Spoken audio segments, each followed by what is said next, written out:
you think that's possible?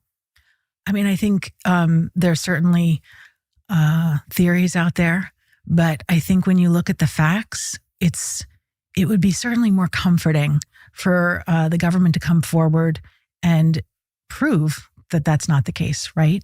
Like, it's uncomfortable as an American citizen to think that members of our intelligence apparatus, our intelligence community, stood down, greased the wheels, facilitated different fact scenarios that enabled the attacks that may or may not have already been underway.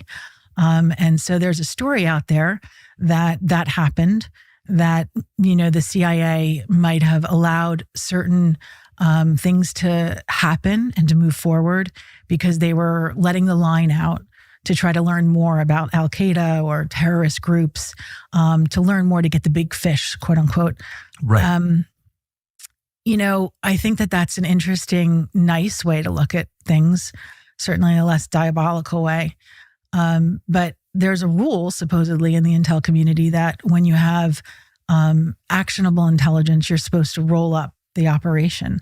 And so one of the biggest questions that I have centers on the Yemen switchboard, the Al-Qaeda house switchboard. The CIA apparently learned about that in, I think, 96. They officially learned about it in 98 through the embassy bombing.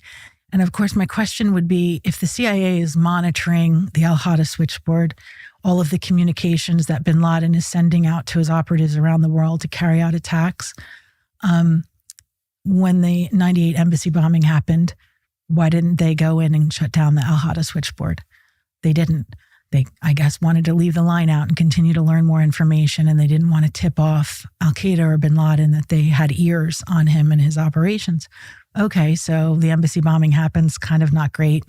But then the USS Cole happens. In 2000, 17 sailors were killed.